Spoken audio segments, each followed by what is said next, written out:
ನಿಮ್ಗೆ ಅದ್ರ ಬಗ್ಗೆ ಮಾಹಿತಿ ಐದು ನೀವು ಎಚ್ಚರಿಕೆಯನ್ನು ಕೃಷಿ ಮಾಡೋ ಸಂದರ್ಭದಲ್ಲಿ ಸಂಸ್ಥೆ ಕೊಡ್ತಾರಲ್ಲ ಅವಾಗ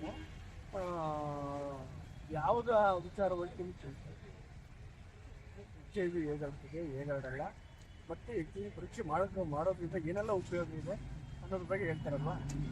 ಮತ್ತು ಈ ಅಕಸ್ಮಾತ್ ಎಚ್ ಐ ವಿ ಅವರ ಜೊತೆ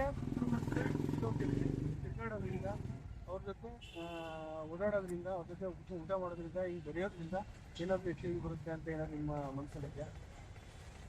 ಇಲ್ಲ ಅಲ್ವಾ? ಇಷ್ಟೇ ರೋಲಿ ಅದು ಹೇಗೆ ಹರಡ್ತದೆ ಅಂತ ನೋಡಿ ಗೊತ್ತಾ? ಹೇಗೆ ಹರಡ್ತದೆ ಹೇಳಿ ಸ್ವಲ್ಪ ಒಂದು ಮನೆ ಒಂದು ಫಸ್ಟ್ ಗುಡ್ಡದು ಅದು ಮೇಯ್ನು ಎರಡನೇದು ರಕ್ತವನ್ನು ಸೋಂಕಿತ ರಕ್ತವನ್ನು ಪಡೆಯೋದು. ಇವತ್ತು ಅದು ಹಿಂದಿನ ದಿನದಲ್ಲಿ ಏನಾಯಿತು ಆ ಥರ ಇತ್ತು. ಇವತ್ತಿನ ರಕ್ತವನ್ನು ಪರೀಕ್ಷೆ ಮಾಡಿನೇ ಫೋನ್ ಕೊಡೋದು.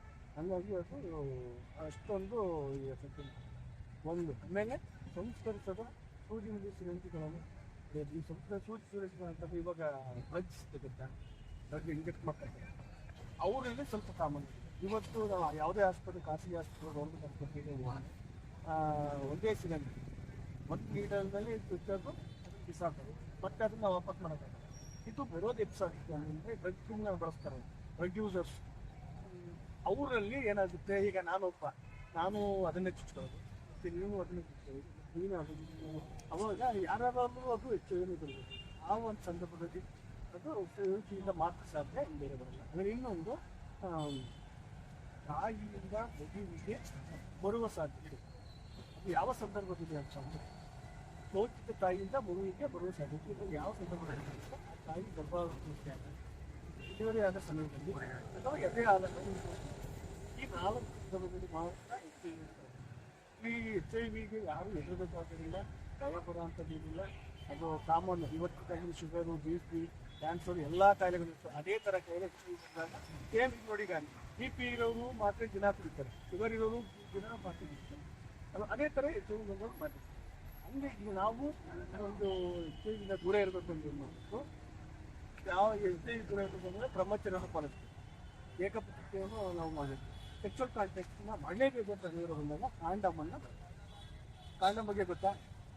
ಕಾಂಡಮನ್ನು ಬಳಸಿದಾಗ ಯಾವುದೇ ಒಂದು ಆವಾಗ ಯಾಕೆ ನಾವು ಕಾಂಡಮ್ನ ಸೇರ್ಸಿ ಕೊಡ್ತೀವಿ ಅಂತಂದರೆ ನಾವು ನೋಡಿ ಈಗ ಎಷ್ಟು ಕಮ್ಯುನಿಟಿಗಳಿಗೆ ಕಾಂಡಮ್ನ ಪೀಡೆ ಎಲ್ಲ ಯಾವುದೇ ನಾವು ಕೆಲಸ ಮಾಡ್ತೀವಿ. ಈಗ ಇವರು ಕಾಂಡಮ್ನ ಅಂತಾರೆ, ಜೆಲ್ ಕೊಡ್ತಾರೆ, ಸೆಕ್ಸ್ ಮಾಡೋದಕ್ಕೆ ಕಾಂಡಮ್ ಹಾಕೋದು ಜೆಲ್ ಹಾಕೋದು.